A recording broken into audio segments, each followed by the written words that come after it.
থেকে তুমি শ্রেয়সী রায়, আমার বদলে তুমিই আবিরকে বিয়ে করবে। সে অত্যন্ত বখাটে, বুঝেছো? তুমি শুনতে পাচ্ছ? তুমি কেন আমাকে জোর করছো এমন একজনকে বিয়ে করতে যাকে আমি কখনো দেখিনি?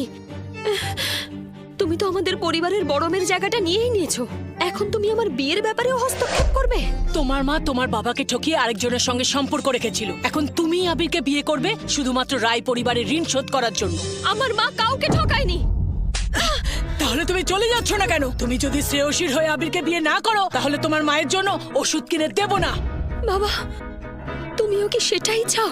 ঈশিতা, আবিরের দত্তক পিতা তার বিয়ের ব্যবস্থা করেছে। শ্রেয়সীর সঙ্গে সে যখন ছিল এতটা খারাপ ছিল না। আমাদের পরিবার সবসময় প্রতিশ্রুতি পালন করে, তাই তোমাকে বিয়ে করতেই হবে। তুমি বাবা হওয়ার যোগ্যই নয়।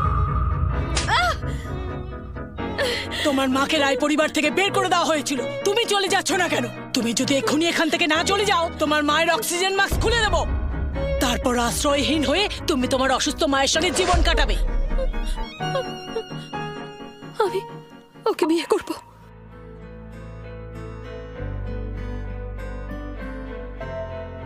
বাহ, এটা কি সুন্দর! তুমি সবচেয়ে সাহসী মেয়ে। যখন তুমি বড় হবে আমাকে বিয়ে করবে। আকাশ, আমি দুঃখিত, আমি তোমাকে আর বিয়ে করতে পারবো না।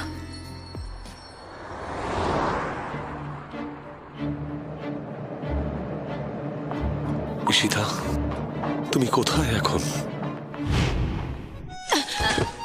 এই, ওকে মেরো না। তোমাকে ধন্যবাদ, এই ব্রেসলেটটা তোমার জন্য। এবার থেকে আমি তোমায় আমাকে রক্ষা এখন করব। যেতে হবে, টাটা। আমরা যখন ছোট ছিলাম তোমাকে বিয়ে করার প্রতিশ্রুতি দিয়েছিলাম আমি, আর আমি জানি সেই প্রতিশ্রুতি তুমি ভাঙবে না।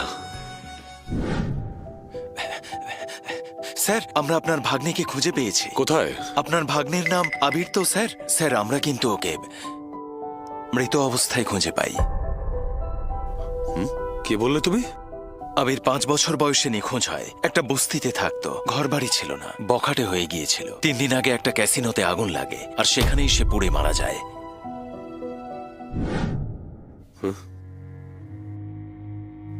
এটাই কি সেই জায়গা যেখানে আমার ভাইপো থাকতো?